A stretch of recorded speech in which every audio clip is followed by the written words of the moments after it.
नमस्कार दोस्तों। यह एनसीईआरटी की एनसीईआरटी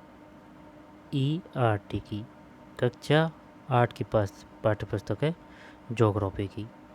तो चलिए हर एक फैक्ट हर एक तथ्य को आराम से समझते हुए याद करते हुए चलते हैं, क्योंकि लगता तो ऐसा नहीं है कि भाई इसमें कुछ नहीं है, लेकिन यहाँ से क्वेश्चन आएगा शानदार, समझ पर आधारित, कथन कारण वाले। आई समझ में तो हर एक लाइन इंपॉर्टेंट हो जाती है। वो उसने दे दिया कि चल भाई इसका क्या है, खालिस्तान ये है ये है ये है, कैसे किसी प्रकार से भी क्वेश्चन आ सकता है। तो चलिए शुरू करते हैं। भूमि, मृदा, जल, प्राकृतिक वनस्पति और वन्यजीव संसाधन। भूमि, मृदा, जल, प्राकृतिक वनस्पति और वन्यजीव संसाधन। भूमि, मृदा, है ना, यानी कि भूमि अलग बात है, मृदा अलग बात है ना, जल, प्राकृतिक वनस्पति और वन्यजीव संसाधन। तंजानिया, अफ्रीका के एक छोटे गांव में माम्बा पानी लाने के लिए प्राय शीघ्र उड़ती है। उसे बहुत दूर जाना पड़ता है और वह कुछ घंटों के बाद लौटती है। उसके उपरांत वह घर के कार्यों में अपनी माँ का हाथ बटाती है और अपने भाइयों की बकरियों की देखभाल में मदद करती है। दोबारा से। तंजानिया, अफ्रीका के एक छोटे गांव में माम्बा पानी लाने के लिए प्राय शीघ्र उड़ती है। उसे बहुत दूर जाना पड़ता है और वह कुछ घंटों के बाद लौटती है। उसके उपरांत वह घर के कार्यों में अपनी माँ का हाथ बटाती है और अपने भाइयों की बकरियों की देखभाल में मदद करती है। उसके पूरे परिवार के पास उनकी छोटी झोंपड़ी के चारों ओर चट्टानी भूमि का एक भाग है। माम्बा के पिता कठिन परिश्रम के बाद मात्र कुछ मक्का और सेम ही उगा सकते हैं।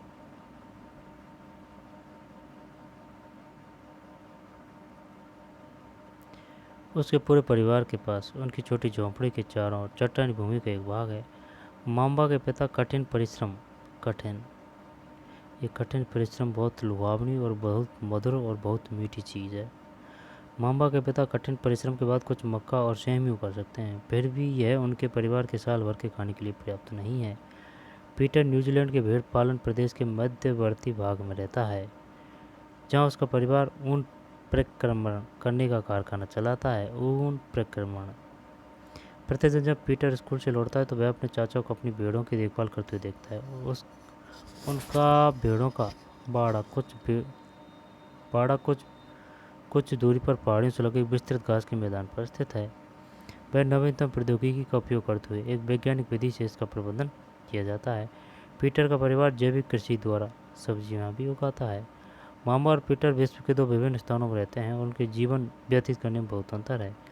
यह विभिन्नता भूमि की गुणवत्ता, मृदा, जल, प्राकृतिक वनस्पति, प्राणियों, प्रौद्योगिकी के उपयोग की भिन्नता का कारण है।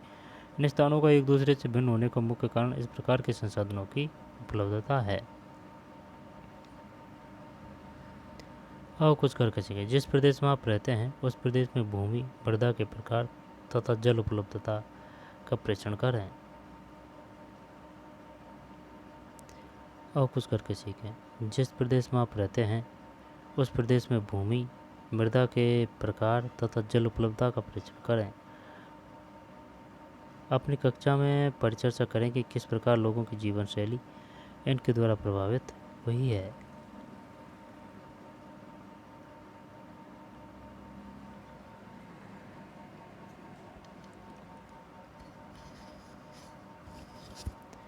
अपनी कक्षा में परिचर्चा करें कि किस प्रकार लोगों की जीवन शैली इनके द्वारा प्रभावित हुई है। क्या आप जानते हैं विश्व के 90% जनसंख्या भूमि क्षेत्र के 30% भाग पर ही रहती है, यानी कि 90% एरिया है ना। विश्व की 90% जनसंख्या भूमि क्षेत्र के 30% भाग पर ही रहती है। से 70% भूमि पर या तो विरल जनसंख्या है या वह निर्जन है। आई बात समझ में?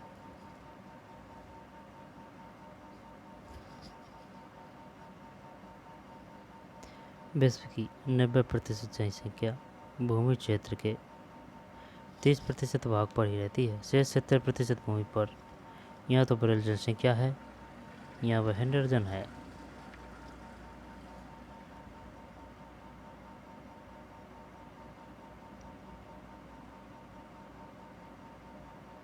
विश्व की 90%, जैसे कि भूमि क्षेत्र के 30% भाग पर ही रहती है। शेष 70% भूमि पर या तो विरल जनसंख्या है या विरल या वह निर्जन है।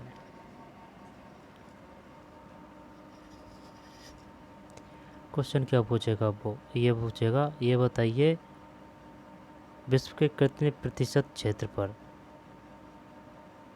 जनसंख्या रहती है। 30, 90, 70।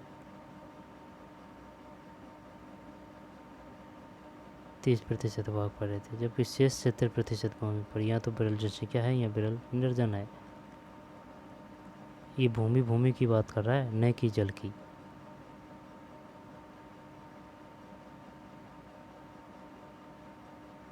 आराम से, है ना। क्या शानदार शहर है। ये नदी आ रही है, साफ़ सुथरे रखते हैं, ऐसे थोड़ी है कि भाई चल गंदी कर दी यहाँ पर, उसमें कचरा वचरा पटक दिया। नहीं, अलाउ नहीं होता है, गैर कानूनी होता है। CCTV कैमरा वगैरह वगैरह लग रहे हैं एकदम। और वैसे शिक्षित है, कोई गंदा नहीं करता है पानी को, तभी तो इतना नीला दिख रहा है। विदेशी है, ऑस्ट्रिया में साल्ज़बर्ग।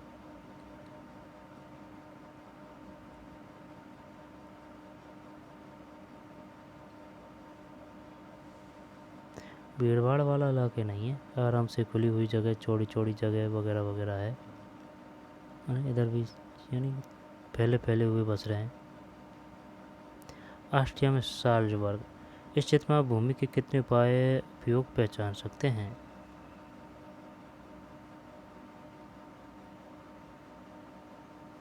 सभी महत्वपूर्ण प्राकृतिक संसाधन भूमि में शामिल है। भूपृष्ठ के कुल क्षेत्रफल का लगभग 30% भाग भूमि है। यही नहीं, इस थोड़े से प्रतिशत के सभी भाग आवास योग्य नहीं है। भूमि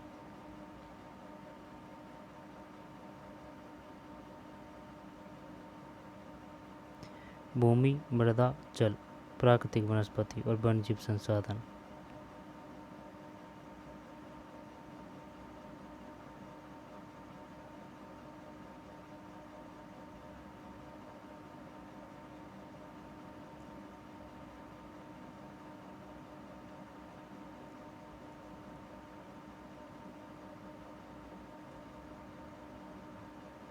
भूमि, सभी महत्वपूर्ण प्राकृतिक संसाधनों में भूमि भी शामिल है। भूपृष्ठ के कुल क्षेत्रफल का लगभग 30% भाग भूमि है।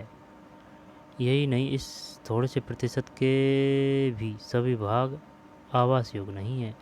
मुख्यतः भूमि और जलवायु के भिन्न भिन्न लक्षणों के कारण विश्व के विभिन्न भागों में जनसंख्या का वितरण असमान पाया जाता है। उबड़ खाबड़ स्थलाकृति, पर्वतों के तीव्र ढाल और जलाक्रांत संभावित निम्न क्षेत्र, मरुस्थल क्षेत्र एवं सघन वन क्षेत्र सामान्य विरल तथा अथवा निर्जन है। उर्वर मैदानों, नदी घाटी में कृषि के लिए उपयुक्त भूमि उपलब्ध है, इसलिए वे स्थान विश्व के सघन बसे क्षेत्र हैं।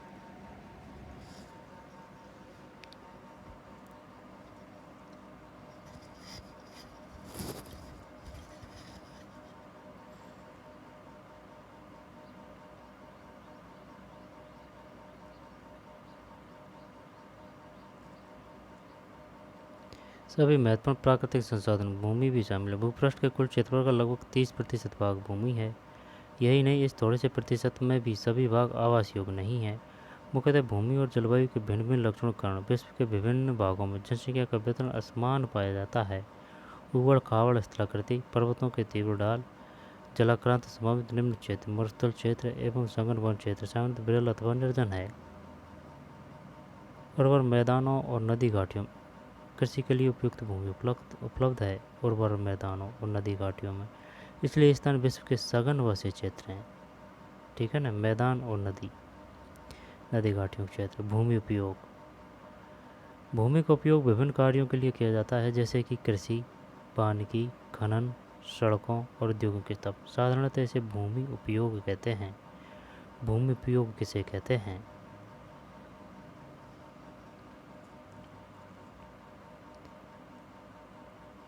भूमि उपयोग, भूमि का उपयोग विभिन्न कार्यों के लिए किया जाता है, जैसे कृषि, वानिकी, खनन, सड़कों और उद्योगों की स्थापना। साधारणतः इसे भूमि उपयोग कहते हैं। क्या आप माम्बा और पीटर के परिवारों के भूमि उपयोग के विभिन्न तरीकों की सूची बना सकते हैं। भूमि का उपयोग भौतिक कारकों द्वारा निर्धारित किया जाता है, जैसे स्थलाकृति, मृदा, जलवायु, खनिज और जल की उपलब्धता। मानवीय कारक जैसे जनसंख्या और प्रौद्योगिकी भूमि उपयोग प्रतिरूप के महत्वपूर्ण निर्धारक है। स्वामित्व के आधार पर भूमि को निजी भूमि और सामुदायिक भूमि में बांटा जा सकता है। निजी भूमि व्यक्तियों के स्वामित्व में होती है, जबकि सामुदायिक भूमि समुदाय के स्वामित्व में होती है। पूछ सकता है वो कि सामुदायिक भूमि पर किसका स्वामित्व रहेगा। सामुदायिक भूमि समुदाय, नाम से ही पता चल रहा है। सामान्य रूप से इसका उपयोग समुदाय से संबंधित व्यक्तियों के लिए किया जाता है, जैसे चारा, फलों, नट या औषधीय बूटियों को एकत्रित करना। ऐसे सामुदायिक भूमि को साझा संपत्ति संसाधन भी कहते हैं। पूछ सकता है वो कि भाई ये बताइए साझा संपत्ति संसाधन किसे कहते हैं। साझा संपत्ति संसाधन, साझा संपत्ति संसाधन भी कहते हैं।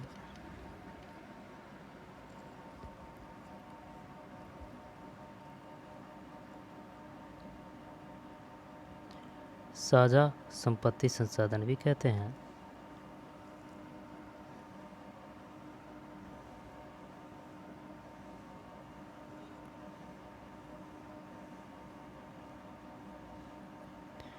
इस समुदाय भूमि को साझा संपत्ति संसाधन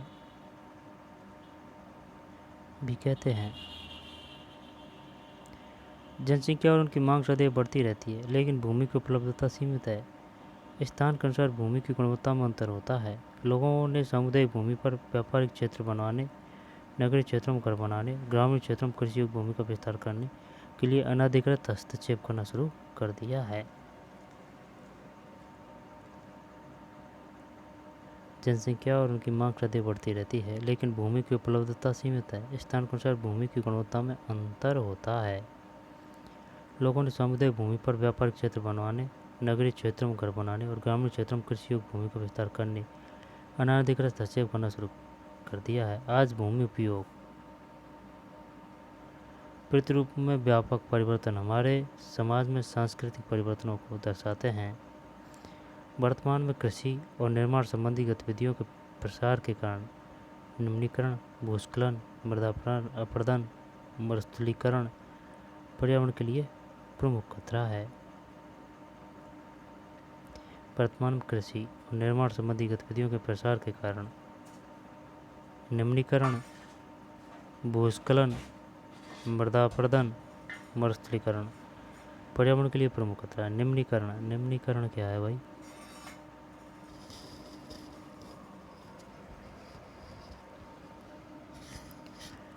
निम्नीकरण भूस्खलन, मृदा अपरदन, मरुस्थलीय पर्यावरण के लिए प्रमुख खतरा है।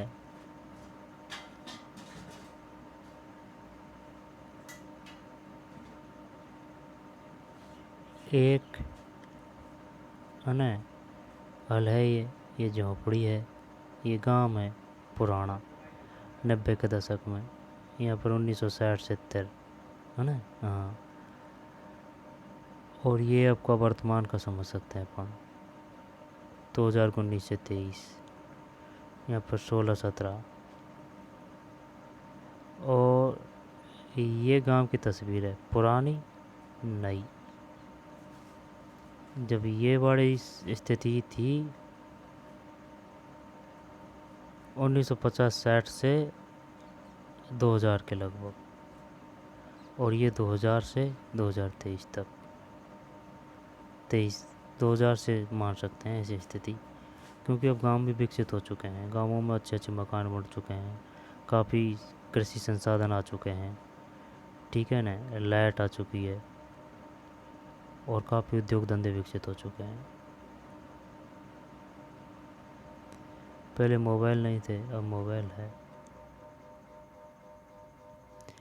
भूमि उपयोग में समय के अनुसार परिवर्तन, ये शहर की है पुरानी और ये नई। पहले कम थी, अब बहुत ज़्यादा है। 1 लेन थी, अब 6 लेन वो है।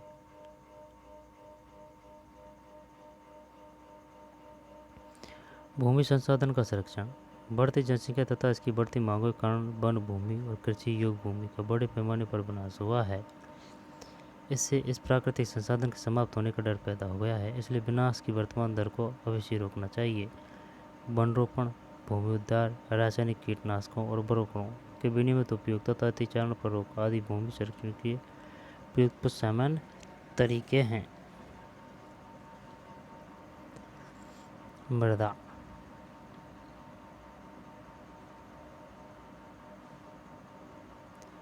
पृथ्वी के पृष्ठ पर दानेदार कणों के आवरण की पतली परत मृदा कहलाती है। यह भूमि से निकटता से जुड़ी हुई है। स्थल रूप से मृदा के प्रकार को निर्धारित करते हैं। मृदा का निर्माण चट्टानों से प्राप्त खनिजों और जैव पदार्थ।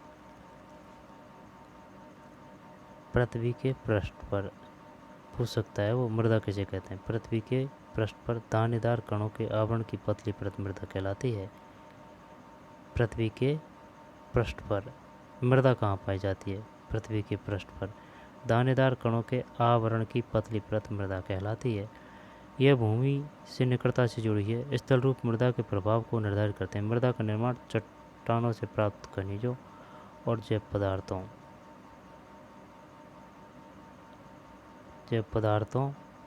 तथा भूमि पर पाए जाने वाले खनिजों से होता है।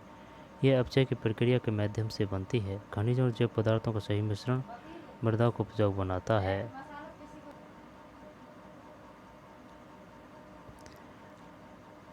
तथा भूमि पर पाए जाने वाले खनिजों से होता है। यह अपचय की प्रक्रिया के माध्यम से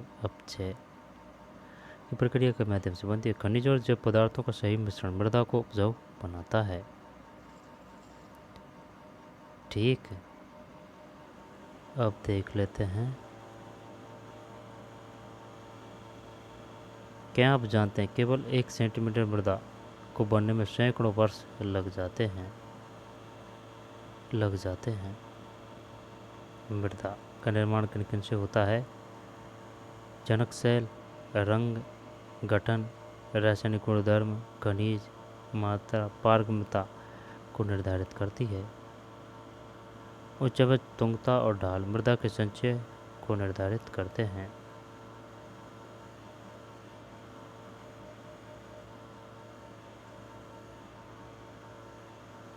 जनक सेल, रंग, गठन, रासायनिक गुणधर्म, खनिज, मात्रा, पारगम्यता को निर्धारित करती है। उच्च तुंगता और ढाल मृदा के संचय निर्धारित करते हैं। वनस्पतिजात, प्राणीजात, सूक्ष्म जीव हामुस निर्माण की दर को प्रभावित करते हैं। जलवायु, तापमान, वर्षा, अपचय हामुस निर्माण की दर को प्रभावित करते हैं। समय मृदा परिच्छेदिता की मोटाई को निश्चित करता है। क्या? समय। मृदा निर्माण को प्रभावित करने वाले कारक दोबारा देख ले भाई। मृदा निर्माण को प्रभावित करने वाले कारक। अब यहाँ से क्वेश्चन कैसे देगा वो? क्वेश्चन ऐसे देगा, कथन कारण वाला दे देगा। चल भाई बताइए, मृदा से संबंधित निम्नलिखित में कौन सी कथन सत्य है? यहाँ पर मृदा के निर्माण में कौन सा घटक सम्मिलित नहीं है? समय, वनस्पतिजात, तापमान, पारगम्यता नहीं है। ऐसे आएगा शानदार क्वेश्चन।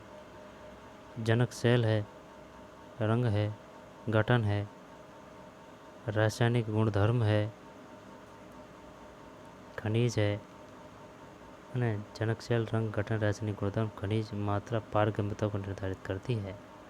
पारगम्यता मतलब पता नहीं है। उच्च तुंगता और ढाल मृदा के संचय को निर्धारित करते हैं। वनस्पतिजात, प्राणीजात, सूक्ष्म जीव हामुस निर्माण की दर को प्रभावित करते हैं। जलवायु, तापमान, वर्षा, अपचय और हामुस के निर्माण की दर को प्रभावित करते हैं।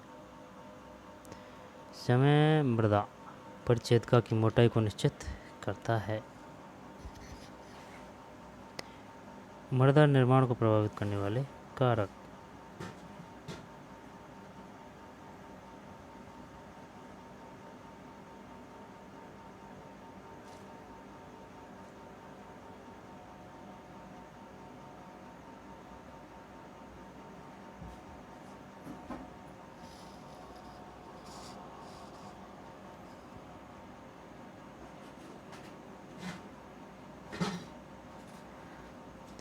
मृदा निर्माण के कारक।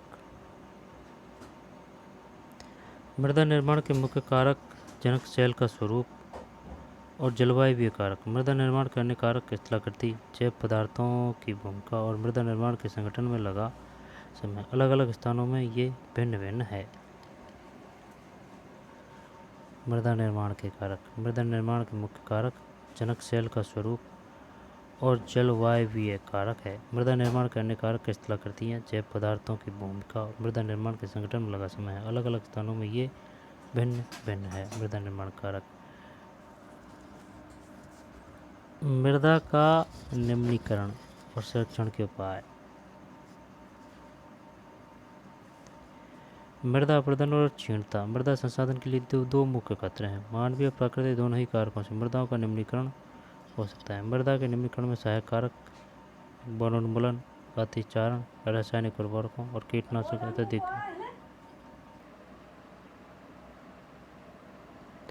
मृदा का निम्नीकरण और संरक्षण के उपाय। मृदा अपरदन और क्षीणता। मृदा संसाधन के लिए दो मुख्य खतरे हैं। मानवीय और प्राकृतिक दोनों ही कारकों से मृदा का निम्नीकरण हो सकता है। मृदा का निम्नीकरण और संरक्षण के उपाय। मृदा अपरदन और क्षीणता। मृदा संसाधन के लिए दो मुख्य खतरे हैं। मानवीय और प्राकृतिक दोनों ही कारकों मृदाओं का निम्नीकरण हो सकता है। मृदा के निम्नीकरण में सहायक कारक एक तो निम्नीकरण यानी कि विनाश में, ये शब्द है बस ये कंफ्यूज करते हैं। निम्नीकरण का मतलब मान सकते हैं कि नष्ट करने में, है ना। सहायक कारक एक तो वनोन्मूलन है यानी वनों का नष्ट होना है, अतिचारण है ना, रासायनिक उर्वरकों और कीटनाशकों का अत्यधिक उपयोग है, वर्षा दोहन है, वर्षा दोहन, भूस्खलन और बाढ़ है।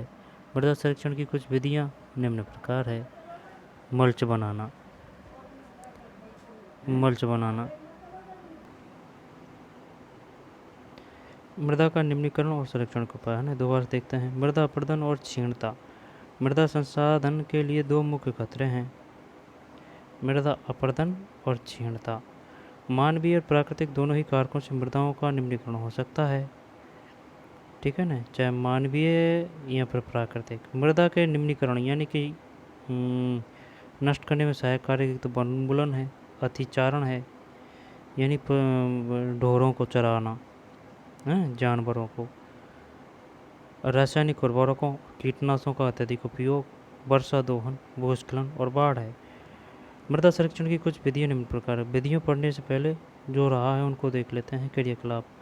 भारत में जलोढ़, काली, लाल, लेटराई, मरुस्थलीय और पर्वतीय प्रकार की मृदा हो सकती है। विभिन्न प्रकार की मृदाओं की एक एक मुट्ठी एकत्रित कीजिए और निरीक्षण कीजिए कि वे किस प्रकार एक दूसरे से भिन्न है।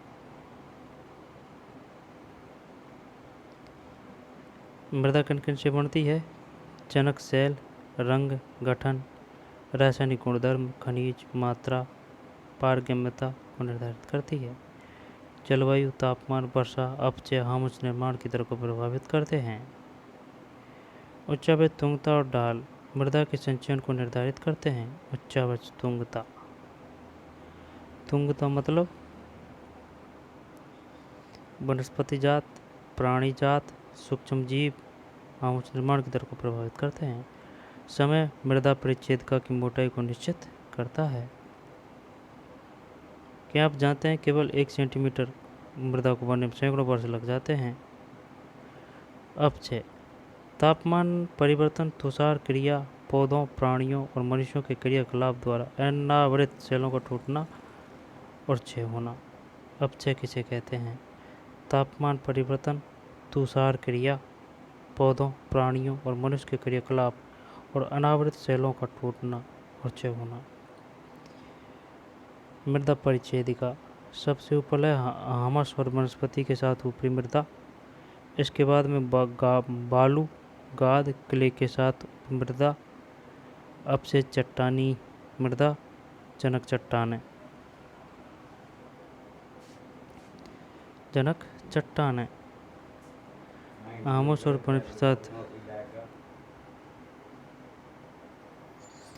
और वनस्पति के साथ ऊपरी मृदा, बालू, गाद, क्ले के साथ उपमृदा, अपसे चट्टानी पदार्थ, जनक चट्टान।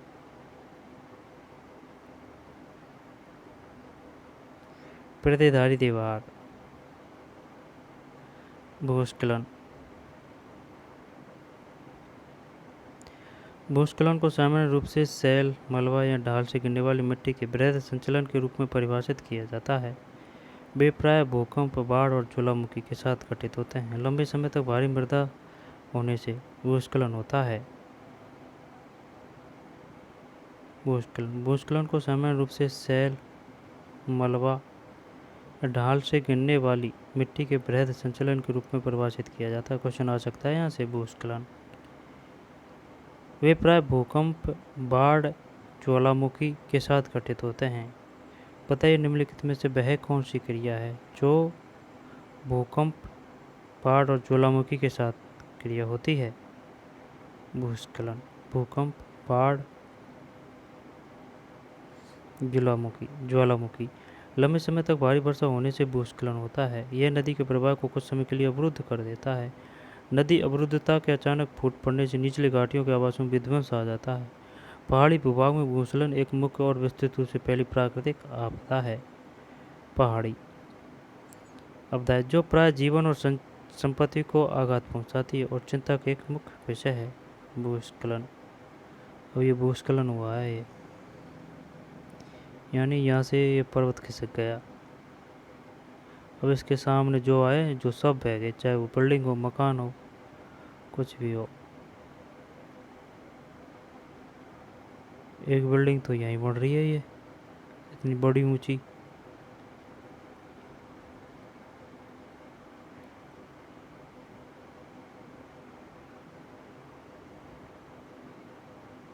भूस्खलन एक वस्तु स्थिति अध्ययन। हिमाचल प्रदेश के किन्नौर जिले में रेकांग पीओ के निकट पंजी गांव में बड़े भूस्खलन के कारण राष्ट्रीय महामार्ग 22 की पुरानी हिंदुस्तान तिब्बत सड़क का 200 मीटर तक का भाग नष्ट हो गया। यह भूस्खलन पंजी गांव में तीव्र विस्फोटन द्वारा हुआ था। विस्फोटन के कारण ढाल का यह कमजोर क्षेत्र नीचे गिर गया, जिसके कारण सड़क और गांव के आसपास क्षेत्रों को क्षति पहुंची। पंजी गांव को किसी संभावित मानव विनाश से बचने के लिए संपूर्ण रूप से खाली करा दिया गया। पंजी गांव को गांव का गांव खाली करवा दिया भाई। तो ये विस्फोटन तो ये तो मानव द्वारा ही हुआ था। किस कारण हुआ था ये भूस्खलन?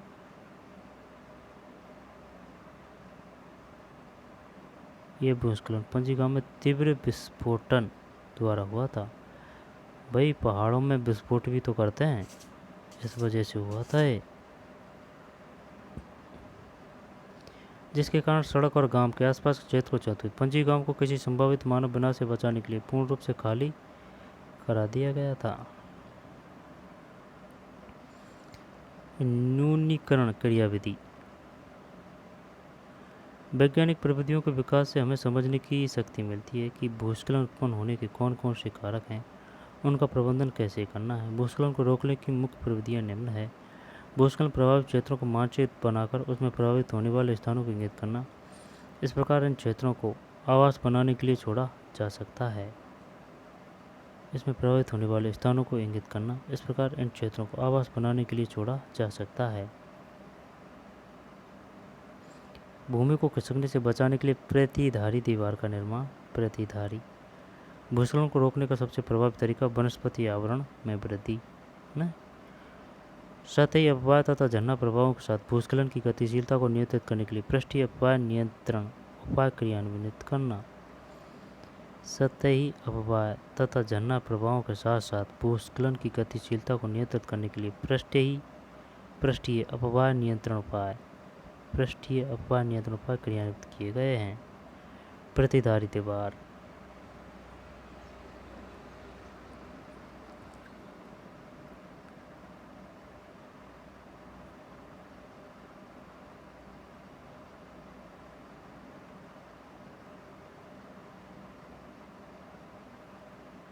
भूमि, मृदा, जल, प्राकृतिक वनस्पति और वन्यजीव संसाधन।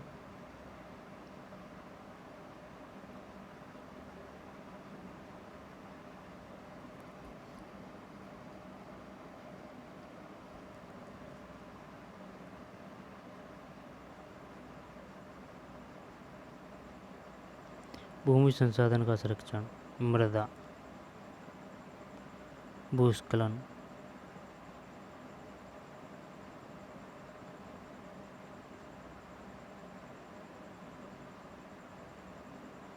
अपचय किसे कहते हैं? मृदा का निर्माण निम्नलिखित में किन किन से होता है?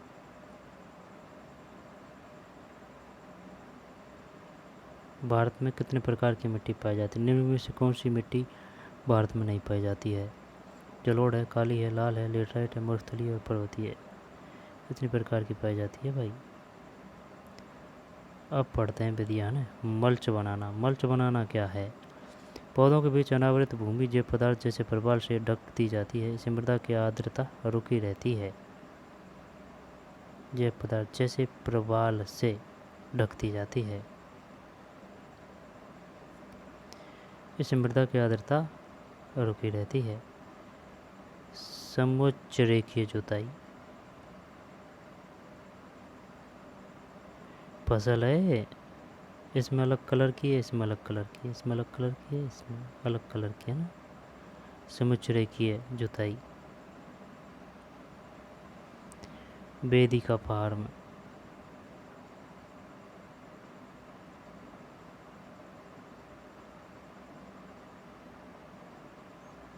समोच्च रेखीय जुताई क्या है? बेदी का फार्म क्या है? ये कहाँ पे काम में लिया जाता है? बेदी का फार्म चौड़े समतल सोपान अथवा बेदी का तीव्र ढालों पर बनाए जाते हैं ताकि सपाट सतह फसल उगाने के लिए उपलब्ध हो। इनसे पृष्ठीय प्रभाव और मृदा अपरदन कम होता है। समोच्च रेखीय जुताई। एक पहाड़ी ढाल पर समोच्च रेखाओं के समानांतर जुताई ढाल से नीचे बहते जल के लिए प्राकृतिक अवरोध का निर्माण करती है। समोच्च रेखीय जुताई।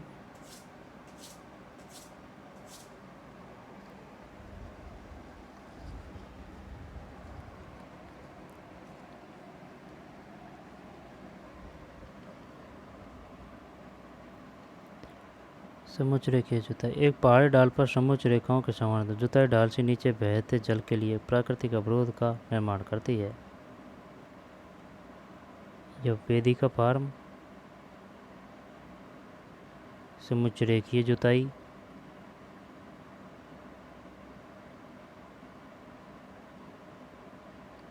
समोच्च रेखीय जुताई। एक पहाड़ी ढाल पर समोच्च रेखाओं के समानांतर जुताई ढाल से नीचे बहते जल के लिए प्राकृतिक अवरोध का निर्माण करती है। जैसे कि भाई बहाव ऐसे है ज़मीन का, ठीक है ना, ज़मीन का बहाव ऐसे है, पानी का बहाव, तो इसमें अपन आड़ी जुताई करते हैं। जैसे कि जो हड़ होते हैं ना ट्रैक्टर के, 6-7 हड़ होते हैं, 6 या 7 कुछ ऐसे, तो वो ऐसे जुताई करो, ऐसे इधर साइड, तो क्या है कि वो पानी बहेगा ना, तो वो एकदम बहावियाँ पे नड़ा नहीं पड़ेगा और बहेगा नहीं।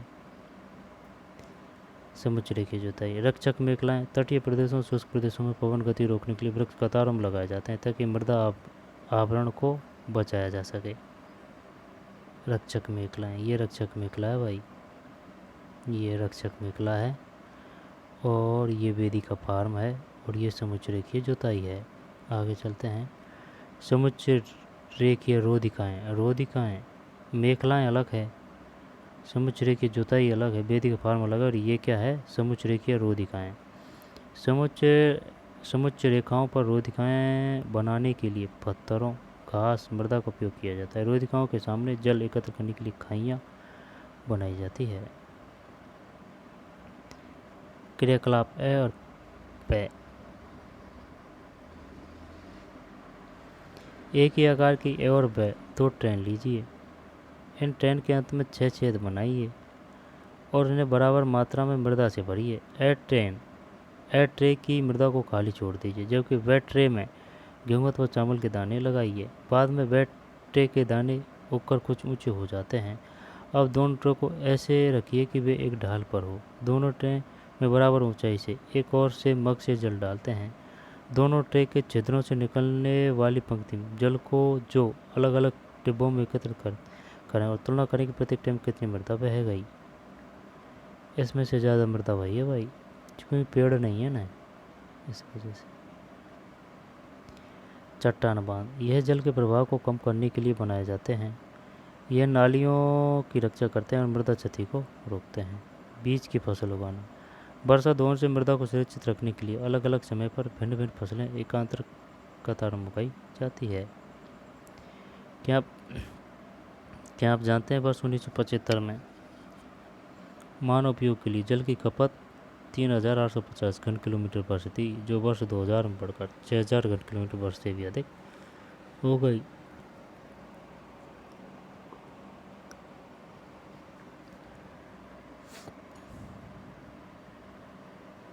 क्या आप जानते हैं वर्ष 1975 में मानव उपयोग के लिए जल की खपत 3,850 घन किलोमीटर वर्ष थी, जो वर्ष 2000 में बढ़कर 6,000 घन किमी वर्ष से भी अधिक हो गई।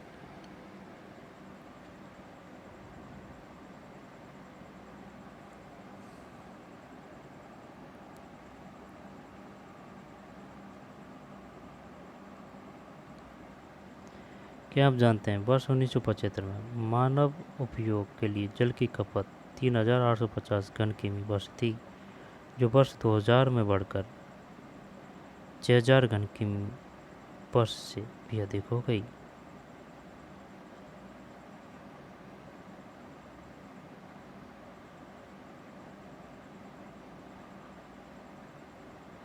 अब है जल। जल इसको पढ़ेंगे बाद में। तो मिलते हैं नए वीडियो में। धन्यवाद।